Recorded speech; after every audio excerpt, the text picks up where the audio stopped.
आप सभी को मेरा नमस्कार। शब्द नहीं है जो मैं जोड़ पे, ऐसा मुझे नहीं लगता है कि इस ब्रह्मांड में कोई ऐसा शब्द बना है जो आज मेरी भावनाओं को, शायद उस शब्दों को अगर मैं जोड़ के अपनी भावनाओं को व्यक्त करना चाहूँ तो शायद कोई शब्द नहीं बचा है मेरे पास, ऐसा बना ही नहीं है आज जो मुझे फील हो रहा है अंदर से। बस इतना कहना चाहूँगा आप सभी महान भावों का, बहुत दूर से और बहुत कीमती समय अपना आप लोग निकाल के आज के मेरे सेलिब्रेशन में, आज के सेलिब्रेशन में, आज के प्रोग्राम में, मेरी खुशियों में आप लोग ने अपना समय, कीमती समय निकाला, सर लोगों ने भी निकाला। मैं आप सभी लोग का वाकई में सजदा अदा करना चाहूँगा तहे दिल से अपना। आज आप सभी लोग को मैं नमन करता हूँ झुक कर।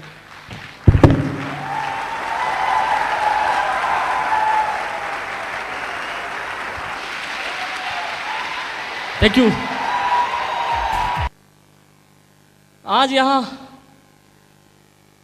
शायद मेरी जिंदगी के जितने खास लोग थे सभी यहाँ मौजूद हैं। मेरी प्यारी सी टीम, मेरे प्यारे से दमदार लीडर्स, मेरी प्यारी upline, mentor upline, role model upline, active upline, mother upline, जितने थे सारे आज मौजूद हैं आज। और मेरे परिवार के मम्मी भाई बहन जितने अपने हमदर्द थे आज सभी लोग मौजूद हैं। बस अगर कमी है तो आज कमी इस बात की है कि आज पिताजी नहीं है मेरे, बस अफसोस है। Thank you. बस इस बात का अफसोस है कि आज सभी इस खुशी में शरीक हुए हैं, लेकिन बस उनकी कमी महसूस हो रही है कि शायद अगर आज यहाँ होते तो शायद आज का प्रोग्राम अगर शायद अगर सामने देख रहे होते तो शायद संपूर्ण हो जाता मेरा जीवन, कि आज शायद मैं कुछ कर पाया हूँ। ये जो भी हुआ है मेरे परिवार के सपोर्ट की वजह से और इस सिस्टम अपलाइन की वजह से। हर वक्त एक ही चीज महसूस होता है,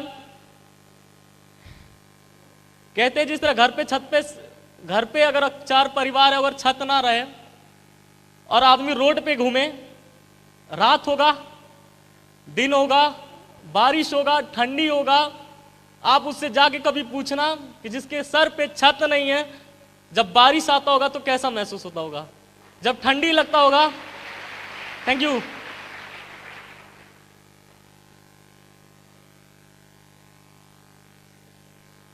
पिछले 14 साल से कुछ ऐसा ही महसूस कर रहा हूं।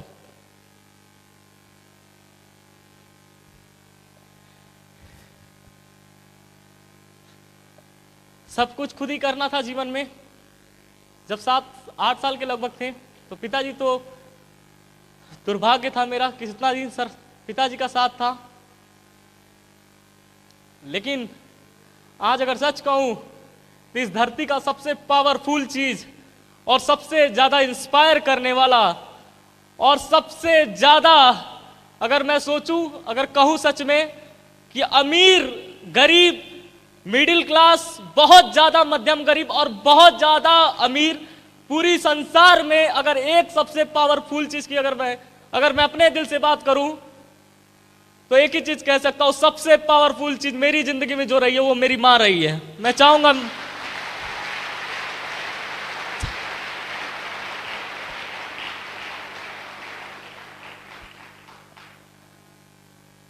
हर वक्त कभी पिता की कमी महसूस नहीं होने दिया, क्योंकि जब पिताजी गए थे, जब कोई भी घर पे आता था, आसपास के पड़ोस के लोग तो इतना बेकार नजर से देखते थे।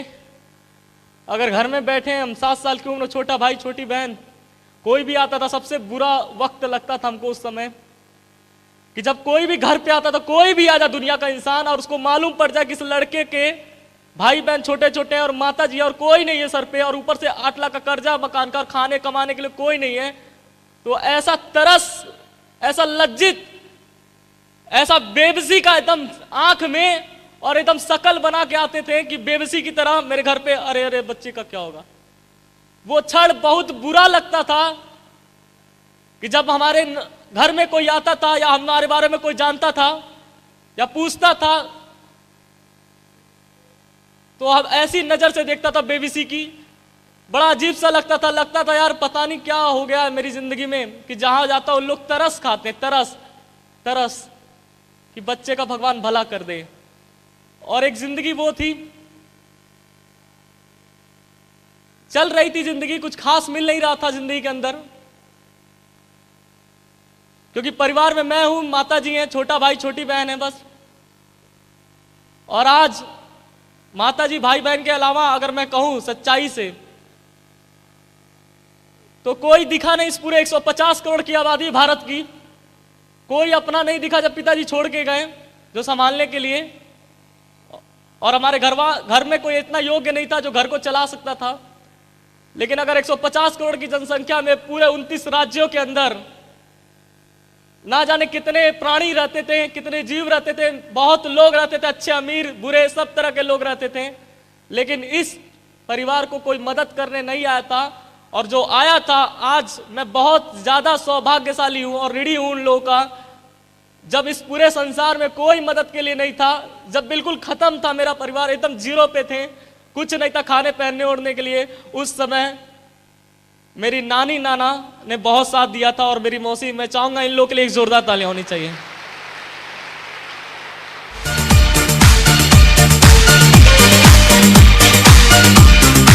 Thank you. सपोर्ट मिला नानी नाना मामी मामा, और धीरे धीरे गेहूं चावल आने लगा और घर जैसे टेम्परेरी चलता था, चल रहा था। आवाज आ रही है पीछे तक? मैं आपको आज याद दिलाना चाहूंगा अपनी बात को यहां पे काट कर, कि आज हम यहां पे क्यों आए हैं। आपको मालूम है, आज से तकरीबन 4 साल पहले जब इस इंडस्ट्री में मैं कदम रखा था, और हो सकता है कोई आज फॉर्म भर के भी पहली बार आया हो, ऐसे कोई है यहां पे जो फॉर्म भर के पहली बार आ गया हो? कुछ लोग हैं, मैं था।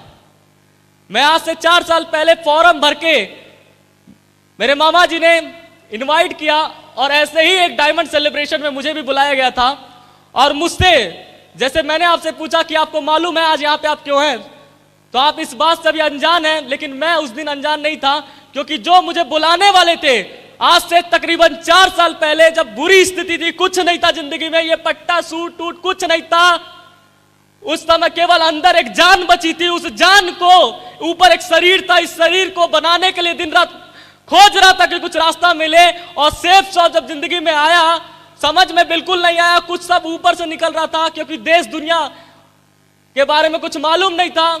लेकिन जब 4 साल पहले आप ही लोगों की तरह मुझे भी बुलाया गया था, और जब मैं पहली बार 4 साल पहले मेरे मामा और मेरा अपलाइन ने बुलाया, तो उन्होंने ये बात बोला था मुझसे, जैसे मैंने आपसे पूछा कि आज आप पे क्यों आए हैं, क्या मकसद है, पता नहीं मालूम है कि नहीं मालूम आपको, केवल मोटिवेट होने आए हैं। तो मैं ये तो नहीं जानता हूं, क्योंकि मोटिवेट होना है तो आप पिक्चर देख लीजिएगा घर पे जाके, उससे ज्यादा मोटिवेट हो जाएंगे, एक्शन उक्शन थोड़ा घर में आ जाएगा।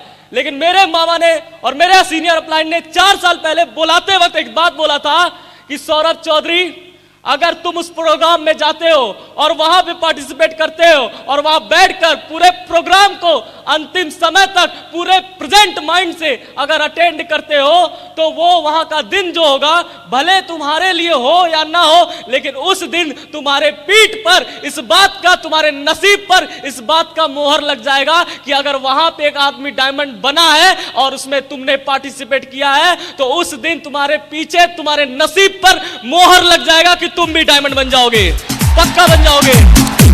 Thank you. और ऐसे ही एक डायमंड सेलिब्रेशन में मुझे भी बुलाया गया, और मैं गया आप ही की तरह, और पीछे ही बैठा था, बिल्कुल भीड़ का हिस्सा भरा था, और टी शर्ट में गया था, पहनने के लिए कुछ ढंग का कपड़ा भी नहीं था। ये मामा जी हमारे रेलवे में, चाहूंगा मामा जी के लिए जोरदार तालियां होनी चाहिए हमारे। Thank you. मामा जी रेलवे में थे, तो रेलवे में थे, पास वगैरह मिल जाता था तो पास पे ही लटक के चला गया था, और वही डायमंड शिप था। जिंदगी में पहली बार आंखें खुली, और मेरा पता नहीं क्यों दिल उस दिन से पहले जिंदगी के में क्या हो सकता है कुछ नहीं समझ में आ रहा था, ना करना चाह रहा था, थक चुका था, क्योंकि 7 साल की उम्र से संघर्ष जब स्टार्ट हुआ था जीवन में, तो कुछ दिख नहीं रहा था, क्योंकि 7 साल के बच्चे को, और वो भी केंद्रीय विद्यालय में 9th में पढ़ाई करते हुए पढ़ने का बहुत शौक था। हर कुछ जीवन में ऐसा नहीं है जीवन गरीब बचपन में पैदा हुए थे, ऐसा कुछ नहीं था। हमारे पिताजी एक बिजनेसमैन ऑलरेडी थे, सक्सेसफुल। हमारे घर में MBA टॉपर थे गाजियाबाद के, अच्छे लोग प्रोफेशन थे। जब पिताजी थे पूरा उस जिस मोहल्ले में 1990 की बात कर रहा हूं, लैंडलाइन मोबाइल अगर फोन किसी के पास आया था तो उस पूरे गोरखपुर क्षेत्र में मेरे घर हुआ करता था। उस समय हमारे घर में इतना कुछ था, घर में लाखों रुपए 1992 में हमारे घर में पड़ा रहता था। उस समय हमारे परिवार में जो जितनी भी बातें आज तक आपने मेरे बारे में सुना है, मैं आज तहे दिल से आपको सच्चाई बताना चाहूंगा उस बात का, क्योंकि आज तक तो अधूरी जानकारी थी। आज मैं पूरी, क्योंकि जिस दिन का इंतजार था यही था, और शायद आपको भी है। यस और नो? और बस एक चीज और प्लस करना चाहूंगा इस कहानी में, कि पिक्चरों की कहानी में हीरो केवल एक होता है और उसमें विलेन होता है, लेकिन आपके अपने लाइफ में हमारे सर ने एक ही चीज सिखाया था। यहां पे बैठा हुआ हर एक शख्स, यहां जितने बैठे हैं सभी हीरो और हीरोइन है, कोई यहां विलेन नहीं है, सब के सब। Thank you.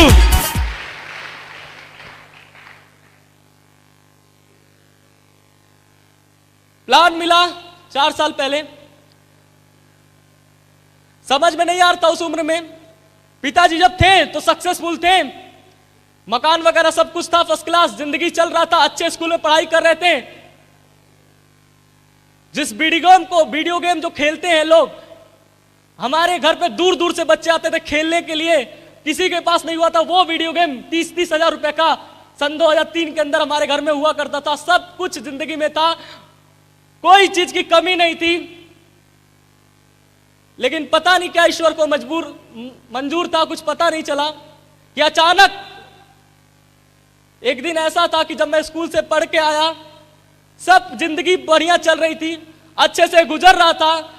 हमारे घर में मेरी माता जी थी, चाचा चाची थी, माता जी थी, पिताजी थे, सब चल रहा था। पिताजी अपने बिजनेस करके आए और मैं स्कूल से जब पढ़ के लौटा, 4th क्लास में था, मैं जब स्कूल से लौटा उस दिन, तो एक ऐसा दिन था 27 नवंबर 2003, मेरी जिंदगी का सबसे बुरा दिन। पता नहीं क्या ईश्वर को मंजूर था उस दिन, कि उस दिन जब मैं स्कूल से लौटा तो बहुत बुरी खबर सुनने को, मतलब ऐसा लगा कि क्या हो गया। अचानक से बिल्कुल जमीन नीचे से हट गया और बिल्कुल समझ में नहीं आया। सब लोग घर में रो रहा है और बाद में देख रहा हूं पिताजी तो नहीं रहे। और मरने को भी क्या कहा जाता है, मर कैसे गया आदमी, यह भी समझ उस उम्र में नहीं था। बस लोग रो रहे थे, यह समझ में आ रहा था कुछ खराब हुआ है। मैं और मेरी भाई बहन किनारे बैठे हुए थे, लोग ऐसे कार्यक्रम चला, खत्म। फिर जिंदगी वहां से एक नया मोड़ ली। जिंदगी में बहुत अच्छे दिन देखे थे, बहुत अच्छे, बहुत खुशियां थी परिवार में। केंद्रीय विद्यालय में पढ़ाई कर रहा था, अच्छा चल रहा था जिंदगी में, किसी चीज की कमी नहीं थी। लेकिन एक झटके में 27 नवंबर 2003 में एक दिन में सब खत्म। जैसे ही पिताजी गए, कुछ लोन कर्जा पता नहीं कहां कहां से अचानक से आ गया, जो प्रॉपर्टी था वो भी गया, कई जगह का पता ही नहीं चला कहां चला गया सब, क्योंकि पिताजी के जाने के बाद कोई संभालने वाला नहीं था। लेकिन सौभाग्यशाली था, आज मैं ऋणी हूं मेरे पिताजी और आज यहां बैठे हुए सबके। आज पहले एक और इंसान है जो आज वो भी दुनिया में नहीं है, लेकिन मेरे पिताजी के जाने के बाद उन्होंने मेरा पालन पोषण, मेरे परिवार की जिम्मेदारी उठाई थी और मैं आज उनको सच सच प्रणाम करता हूं। मेरे चाचा जी, जिन्होंने मुझे जब कोई नहीं समाप्त हो गया था तो उन्होंने कुछ दिन सहारा मेरा बना था। लेकिन पता नहीं क्या हुआ, 2006 जुलाई कुछ ऐसा वक्त आया कि वो भी लीड कर रहे थे, थोड़ा थोड़ा घर को चला रहे थे, जितना उनसे हो पा रहा था वो भी अपना काम करके, बिजनेस करके अपने परिवार को भी चला रहे थे, मेरे परिवार को भी चला रहे थे, उसी घर में रहकर। पढ़ाई बहुत ज्यादा सौभाग्यशाली हूं कि अगर आज मुझे कुछ आता है इंग्लिश में, हिंदी में, कुछ भी, केमिस्ट्री, मैथ, कुछ भी आता है तो मेरे चाचा की वजह से आता है। मैं चाहूंगा एक जोरदार तालियां मेरे चाचा जी के लिए भी। पिताजी के जाने के बाद वही सहारा बने, कुछ दिन तक चला।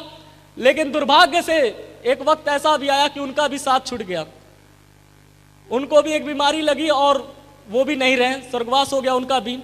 और उनके जाने के बाद तो तहलका ऐसा मचा परिवार के अंदर कि जितनी मैंने अमीरी देखी थी, जो चांदी के बर्तन में खाया करते थे, जो भोकाल था, जो रौब था उस समय का, घमंड था अंदर, घमंड तो नहीं बोलेंगे लेकिन हाँ बच्चा था, साइकिल था, सब कुछ था, तो दूसरे बच्चों को दिखाता था बहुत और अच्छे से खुल मिल के रहता था, मजा करता था, नहीं जानता था कुछ। लेकिन जैसे चाचा जी भी जब चले गए तब तो बिल्कुल विपरीत, इतना ज्यादा अनाथ की तरह लगा। चाची जी अपना परिवार लेके किनारे, वो अपने मैके चले गई, अब बचे हम और मेरी मम्मी और मेरी छोटा भाई और मैं और बहन, 4 परिवार केवल बचे थे उस परिवार में। और सब लोग जितने अपने कहने वाले लोग थे, केवल इतने ही नहीं, मेरे खानदान का खानदान और बड़ा था, और भी लोग थे जो बोलते थे अपने हैं। जब पिताजी थे कमाते थे तो सब थे अपने, लेकिन जब पापा और चाचा दोनों गए तो जो अपने कहने वाले थे वो सपनों में भी अब नहीं नजर आ रहे थे, सब के सब छोड़ के भाग चुके थे, कोई ना कोई नजर। क्योंकि लोग अगर मेरे दरवाजे पे आते ना तो सबको मालूम, अगर आप लोगों में से कोई भी आता ना, सच कह रहा हूं उस समय की स्थिति परिस्थिति इतनी डैमेज थी कि अगर आप मेरे घर में आके बैठ जाते ना, आपके घर में अगर आपके जेब में 1000 रुपया भी होता ना, आप निकाल के दे के जाते हैं, तरस खा के जाते हैं। कुछ ऐसी खराब स्थिति चल रही थी, क्योंकि जब सब खत्म हो गया तो ऊपर से 8 लाख का कर्जा था मकान का। हम लोग तो अभी ये भी नहीं जानते थे, अभी तो सब सदमा लगा ही था। लेकिन कुछ दिन के बाद, 6 महीना बाद एक नोटिस आया घर पे, और नोटिस में पता चला कि जिस मकान में हम अपना समझ के, अपने पिताजी का समझ के हम रह रहे हैं, वो मकान भी अपना ही नहीं है, वो भी लोन पे 8 लाख का सरकार का। और उस समय तीसरा झटका लगा कि पिताजी तो गए ही गए, लेकिन साथ में इतना बड़ा लोन, 8 लाख का लोन छोड़ के गए, और कमाने वाला कोई नहीं, समझाने वाला कोई नहीं, बताने वाला भी कोई नहीं था। पढ़ाई कर रहा था, 9th क्लास में पढ़ने बहुत शौक था, नेशनल प्लेयर तक, चेस का मैं खिलाड़ी भी रह चुका, हर चीज मेरा बेस्ट टू बेस्ट था। लेकिन 9th क्लास में पढ़ते वक्त स्कूल से निकाल दिया गया, केवल यह बोलकर क्योंकि हम फीस नहीं जमा कर पाए थे। मेरे भाई बहन को स्कूल से निकाला गया था इसलिए क्योंकि फीस नहीं जमा हो पाया था। घर पे आके बैठ गए, और मम्मी से एक बात जरूर मैं उस दिन बोला था, साइकिल हीरोजुम थी, आया घर पे, और जिस मास्टर ने निकाला था गुस्सा तो बहुत तेज आया था। लोग कहते हैं कि यहाँ इंसान ही इंसान के काम आते हैं, वहां इतना उसको जाति प्रमाण पत्र, आय प्रमाण पत्र, स्कॉलरशिप के लिए मैंने सब दिया था कि स्कॉलरशिप पे पढ़ा देगा, कुछ नहीं किया। और घर आ गया, और घर में आया तो माता जी को उसी दिन बोला, और आज भी आपसे कह रहा हूं कि जिस दिन वो आया था लौटकर वापस स्कूल से, उसी दिन के बाद कभी स्कूल का मुंह नहीं देखा, ना विद्यालय ना कॉलेज का। घर पे आया और उसी दिन मम्मी को फाइल कर दिया था कि आज के बाद पढ़ना उड़ना कुछ नहीं है, क्योंकि पढ़ लिख के हम देख रहे हैं ये लोग पढ़े लिखे हैं कि इंसानियत नाम की तो कोई चीज में नहीं अंदर। अब कुछ भी करना है, जो भी करना है करेंगे, देखा जाएगा। घर में मैं बड़ा था, उस समय उम्र थी लगभग 10-12 साल की होगी, और जब निकाला गया स्कूल आया, लौट के आया घर पे, बोल दिया फाइल आप कभी नहीं पढ़ेंगे, कुछ भी हो जाए, पैसा कितना भी आ जाए अब नहीं पढ़ेंगे। दिमाग में एकदम सेट हो गया था कि पढ़ लिख के भी इंसानियत थोड़ी ना रहता अंदर। और आया घर पे और बोला कुछ करेंगे देखा जाएगा। वही साइकिल लेके 3 दिन निकला रहा, भ्रमण करता रहा पूरा, छोटी सी उम्र, अपने दोस्तों के पास गया, सबके पास गया। सबसे बुरा लगता था 8 लाख का नोटिस। अगर एक बार, मेरी माँ हमेशा इस बात के लिए रोया करती थी बार बार कि अगर घर पे, अगर नोटिस बोर्ड पे, अगर घर पे सील लग गया ना तो सबसे बड़ी इज्जत का, जो इज्जत आज तक पिताजी ने बनाई थी सब खराब हो जाएगी। अगर घर भी लोन पे चला गया, अगर ऐसे नीलाम हो गया तो सबसे बड़ा टेंशन तो मेरे सर पे था। कुछ भी कर सौरभ चौधरी, सब पढ़ाई उड़ाई छूट के सब लोग घर में बैठा है, कोई कुछ नहीं करता, सब घर में, हमारे परिवार 4 परिवार बैठा रह गया, और मैं ही था घर घर घूम रहा था जाके कि कोई नौकरी, कोई रास्ता मिले जहां से मैं अपना लोन बचाऊं। ये 8 लाख का घर नहीं बचेगा तो हम तो सीधा फुटपाथ पे दिखेंगे। समझ में नहीं आ रहा था, लेकिन जितना दुनिया के लोग बताएं, सब कुछ करने के लिए मैं गया। सबसे पहले दोस्त के पास गया तो वहां मेरे दोस्त के पिताजी मिले, जिन्होंने राय दिया कि मेडिकल स्टोर पे बाबू बैठो, मैं तुमको लगवा देता हूँ, 600-700 रुपया मिलेगा, वहां से कमाना, कम से कम कुछ तो खर्चा चलेगा, कुछ तो एडजस्ट होगा। वो भी ट्राई किया, दिन भर बैठ के किया। माता जी जैसे बताई फैक्ट्री में, तो सुबह अगर 9 बजे वहां बैठना होता था, शाम को लौटिए, फिर वहां रात में फैक्ट्री के अंदर जाइए। और ठंडी में वो भी जाते थे माता जी के साथ, क्योंकि दुनिया के नजर से बच के जाना रहता था। बच के इसलिए कॉलोनी था, पूरा विकास नगर कॉलोनी मोहल्ला था, उस मोहल्ले में बहुत देखने वाले लोग थे। और एक जमाना था जब अपना दिन भी था, लेकिन जब दिन खराब हो गया तो लोग कहने के लिए भी तैयार थे, बहुत हंसने के लिए तैयार थे। तो मेरी माँ का एक सबसे बहुत महत्वपूर्ण चीज था सम्मान, वो सम्मान कभी ना जाए, इसलिए रात में हम लोग जाते थे कि जाएंगे छोटा बोट गिलास फैक्ट्री के अंदर भरेंगे, लोगों को मालूम भी नहीं पड़ेगा और अपना काम भी हो जाएगा। तो 300-400 उधर से आते थे और 600 इधर। और एक वक्त आया, सबसे बुरा वक्त मैं कह सकता हूं कि पता नहीं दिमाग में क्या ख्याल है, और एक दिन में और जॉब करने का शौक आया, पढ़ा लिखा होने के बावजूद भी, क्योंकि मैं ऐसा समझता हूं कि आज के युग में बहुत ज्यादा टैलेंटेड होंगे, बहुत ज्यादा वेल एजुकेटेड होंगे, तब जाके सरकार पूछती है यस और नो, तब तो हम किसी के काम आते हैं, नहीं तो ऐसे तो हम घर पे निकम्मे बैठे ही हैं। बस ऐसे चल रहा था उस समय, कुछ नहीं मिला, मेडिकल स्टोर पे भी नहीं चला, तो मेडिकल स्टोर पे कोई और आ गया और मेरा काम पता नहीं उसको अच्छा नहीं लगा, शायद मैं बात नहीं कर सकता था, डील नहीं कर पा रहा था कस्टमर को, सामान कुछ ऊपर रखा था मैं पा नहीं पाता था, तो हमको निकाल दिया वहां से। फिर उसके बाद दूसरा खोजे तो दूसरा कुछ मिल नहीं रहा था, पैसा जल्दी चाहिए था, तो जल्दी चाहिए था, अभी चाहिए था, तुरंत चाहिए था, समय नहीं था अपने पास, खाने के भी लिए नहीं था, तो उस समय कुछ नहीं मिला। तो एक आदमी मिला रास्ते में चलते हुए, पूछा कहाँ था, निराश हो, चलते हुए रोड पे मिला, निराश कहाँ हो? हम बोले आपसे क्या मतलब? तो वो बोल रहा है, थोड़ा तगड़ा हट्टा कट्टा था। फिर पूछा बताओ बताओ अगर कोई बात हो तो। अच्छा भला ही आदमी था, लेकिन फिर बता दिया कि हमको कमाने का कोई जरिया, कोई नौकरी चाहिए। तो बोला मेरे पास है, करोगे? हम बोले हाँ बताइए, अच्छे आदमी आप लग रहे हैं।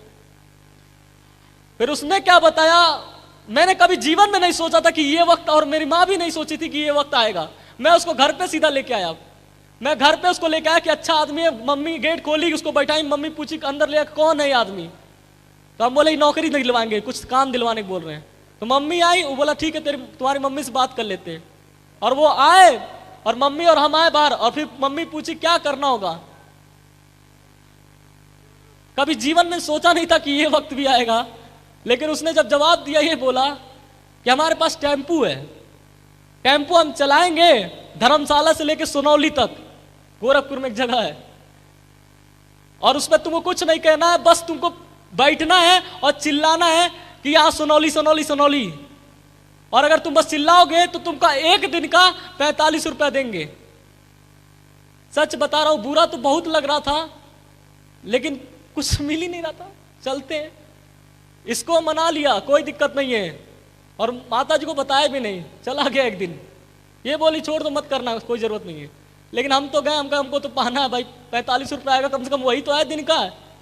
और मैं गया, अपना चिल्लाना आ नहीं रहा। दुर्भाग्य से जब पहले ही दिन गया तो पहले ही दिन उस रूट पे निकला, और पहले ही दिन में मेरा दोस्त मिल गया उसी टेम्पू पे। वो ट्यूशन कोचिंग पढ़ के, मैक्सवेल कोचिंग है राजेंद्र नगर, वहां मिल गया।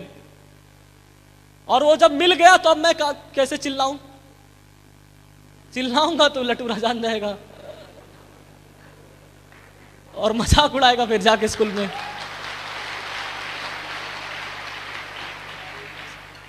अगला स्टॉपेज पड़ा, जैसे एक जगह पड़ा, वो बैठा हुआ था, तुरंत हम कहें कि ठीक है दोस्त अभी चिल्ला नहीं रहा, मैं बैठा हूँ चुपचाप। बोल रहा है कितना भी टेम्पू वाला, मैं पीछे लटका हुआ हूँ, कुछ नहीं बोल रहा हूँ। और बोला अभी आ रहा हूँ। जैसे एक जगह था बरगदों, वहां मैं उतरा और वहीं से गायब हो गया। फिर उसको दोबारा नजर नहीं आया, वो भी गया हाथ से। फिर ढूंढा, भागा भागा भागा, फिर कुछ नहीं मिल रहा था। फिर सौभाग्य रहा, फिर एक नौकरी हाथ लगी, घर घर जाके फिल्टर मशीन बेचने का। हिंदुस्तान में कुछ मिले या ना मिले, लेकिन बेचने का काम जरूर मिल जाता भाई, बात सही है। यस और नो?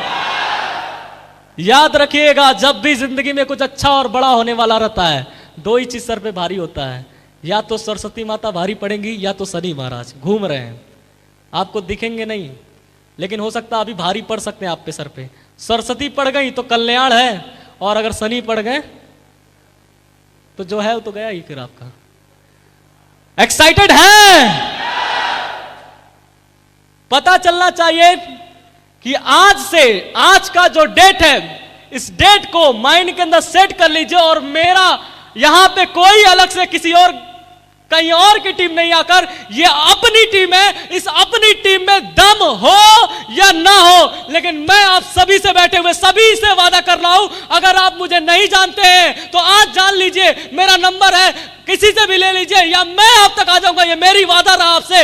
लेकिन इतना जरूर वादा करता हूं आप सभी लोगों से कि यहां जितने लोग बैठे हैं इन सभी से वादा है, अगर वाकई में खून लाल है और मां ने अगर दूध पिलाया है और 2 हाथ 2 पैर और दिल में छेद नहीं है, तो मैं अपनी तरफ से वादा करता हूं आप सभी लोगों से, आप भी अपने तरफ से कर लेना होगा, करना होगा, कर लीजिएगा, वरना मैं तो करने के लिए तैयार हूं, 2 साल आपके साथ डटने के लिए तैयार हूं। यहां बैठा हुआ नीचे से लेकर ऊपर तक, टेढ़ा मेढ़ा, दाएं बाएं, छोटा बड़ा, काला पीला, जैसा जो समझते हैं अपने आप को समझ लीजिए। लेकिन यह सौरभ चौधरी का वादा है कि यहां जितने लोग बैठे हैं मैं गारंटी लेता हूं आप सबकी, जहां जाना पड़े, जो करना पड़े, अगर मेरे गुरु ने यहां तक इस डायमंड का पट्टा पहनाया है, और मैं ऐसा समझता हूं कि 24 साल की उम्र में एक लड़का था भगत सिंह, अगर भगत सिंह 24 साल की उम्र में बिना मतलब का, कोई निजी स्वार्थ नहीं था, बिना मतलब का 24 साल की उम्र में देश के नाम के लिए शहीद हो सकता है, तो मैं आज इसी मंच से वादा कर रहा हूं आप सभी लोग से कि ये जिंदगी आप सबके डायमंड बनाने के नाम मैं आज लिखता हूं 100%।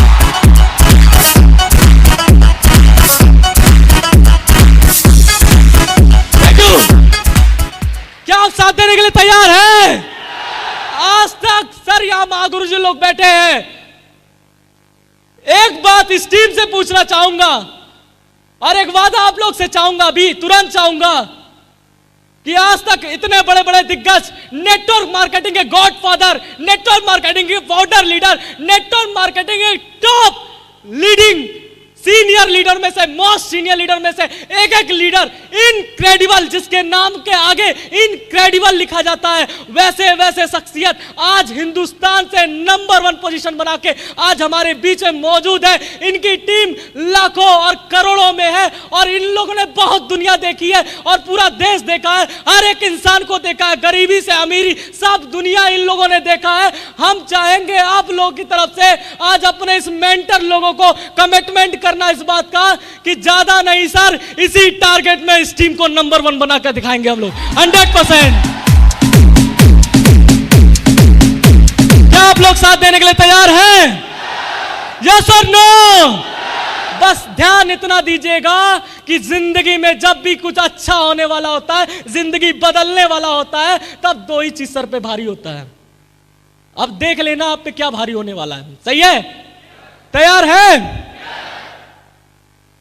अभी आधे हैं, बजट नहीं खुल पा रहा है और आपका नहीं खुलेगा तो मेरा भी नहीं खुलता है, क्योंकि जैसे जब कुत्ता भौंकता है ना तो कौन आता है?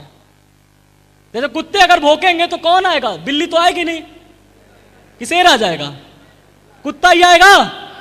और जब बिल्ली म्याऊं म्याऊं चिल्लाएगी तो कौन आएगा? बिल्ली आएगी। और जब शेर दहाड़ेगा तो क्या आएगा? तो आप क्या मानते हैं मैं नहीं जानता हूं, लेकिन मैं अपने अपलाइन का पक्का शेर हूं मैं। और आपको बस इतना वादा करना चाहूंगा, अगर थैंक यू, क्योंकि इस बिजनेस में मैंने एक बात सुनी थी और हमेशा सुनता रहता हूं कि जो इस मंच पे पहुंचता है वो कोई हल्का फुल्का इंसान तो नहीं पहुंचता होगा भाई, यहां तक जो पहुंचता है वो पक्का मर्द होता है, दमदार वाला मर्द। बाकी थैंक यू। बाकी घर में चिल्लाने वाले मर्द बहुत मिलते हैं, मैं मर्द हूं, मैं मर्द हूं। अबे मर्द है तो पहले जिससे शादी किया है, जिसके घर में तेरा बेटा आया है, जिसके घर में तेरे माँ बाप है, अगर दम है तो इस मंच पे आके देखा और उनके सारे सपने पूरे करके देखा, तब तो माने मर्द है।